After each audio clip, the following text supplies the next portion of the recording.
Bienvenidos y bienvenidas a una nueva sesión de aprendizaje.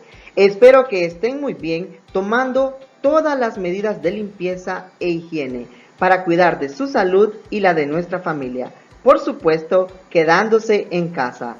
Soy el profesor Axel Alexander Alberto, docente del Centro de Educación Básica Froilán Turcios de la comunidad de Icaque, municipio de Arizona. En esta ocasión aprovecharé para compartir con ustedes un tema muy interesante de la clase de Español 1 del grado 10º, del bloque 1, elementos y características del discurso oral. El tema a tratar este día es el contexto en la pragmática y en el análisis del discurso. Explicaré qué es contexto, qué es pragmática y cómo estos intervienen para analizar el significado de las palabras. La expectativa de logro para abordar este tema es exponer el resultado de investigaciones realizadas ajustando el lenguaje, tono de voz y expresión gestual a los diferentes interlocutores y contextos comunicativos. Iniciamos haciéndonos la siguiente pregunta. ¿Qué es la pragmática? Muy bien, la pragmática es más que el mero análisis formal de las estructuras y el significado. Estudia las unidades que hacen del discurso una entidad dinámica y compleja, producto del uso del lenguaje. Analiza los actos del habla, o sea, el significado del enunciado y las intenciones de los emisores, así como sus diferentes interpretaciones para los interlocutores dependiendo del contexto. En otras palabras, podemos decir que la pragmática no se limita a analizar el significado de las palabras, sino que además quiere saber por qué utilizamos esas palabras concretas.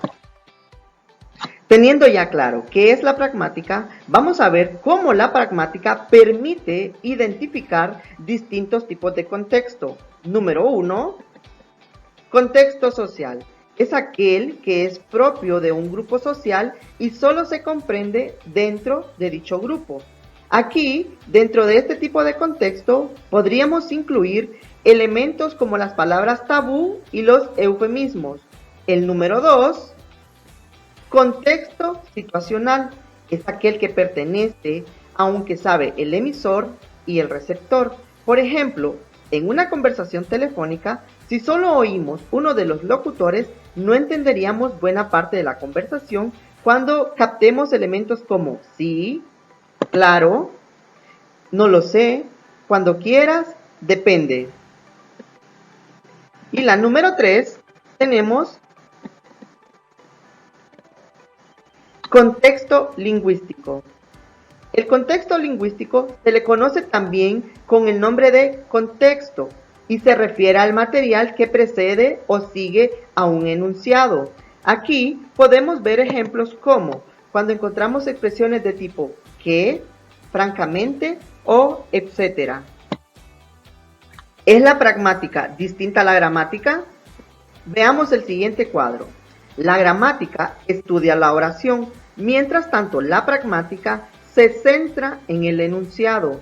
La gramática se limita a elementos estructurales y la pragmática considera también los factores extralingüísticos. La gramática maneja categorías discretas, la pragmática maneja unidades escalares. En la gramática hay explicaciones formales y falseables, mientras tanto en la pragmática ofrece explicaciones funcionales y probabilísticas.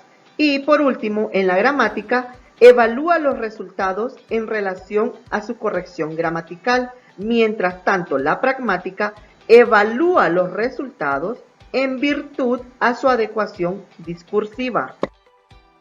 Cambio semántico. La lengua no es algo fijo e inmutable. Las palabras cambian con el paso del tiempo.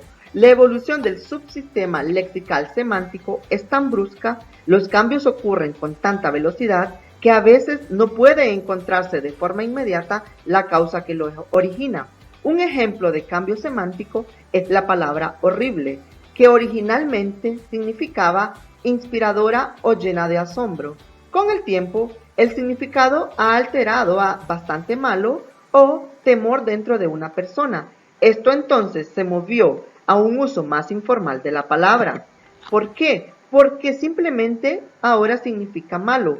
Estos cambios de significado toman cientos de años para cambiar y puede seguir haciéndolo. Ahora veremos cómo se dan los cambios semánticos. El primer cambio semántico se da por conservación. ¿Cómo es por conservación? Continuar dando el mismo nombre a un objeto diferente, por ejemplo, carro, automóvil o pluma. El segundo cambio semántico se da por innovación, crear otros vocablos con nueva significación. Por ejemplo, de la palabra elaborare nace la palabra laborar. De tradizione sale la palabra tradición. Y el tercer cambio semántico se da por ensanchamiento, dar mayor alcance a la significación de las palabras. Por ejemplo, Alameda inicialmente era un camino con álamos. Bárbaros eran los invasores germanos. ¿Qué aprendimos? Aprendimos sobre la pragmática en el contexto. Entonces, podemos decir que el contexto se constituye como un concepto crucial y definitorio del ámbito de la pragmática y del análisis del discurso. En pocas palabras, el contexto está relacionado con el mensaje, el lenguaje, el transmisor y el destinatario. Acepta el reto. Ahora ya tienes todas las herramientas para poder realizar la siguiente asignación. Si no entiendes algo, pide ayuda a tus padres o a algún familiar. La primera tarea consiste en este ejercicio, piensa en un enunciado que se use de forma distinta. Por ejemplo, hay pescado sobre la mesa. Los usos: guarda el pescado porque llegó el gato. Come pescado. Se dañó la refrigeradora. En el segundo ejercicio, marca con una X la opción correcta. El sinónimo contextual de pueblo es lugar, raza o nación. Tú decidirás. Robusto, saludable, vigoroso o hermoso. Populares, folclóricos, internacionales o autóctonos. Tú eres muy capaz de realizar esta pequeña asignación. Recuerda siempre mantener todas las medidas de higiene y bioseguridad. Te queremos estudiando. Muchas gracias. Hasta la próxima.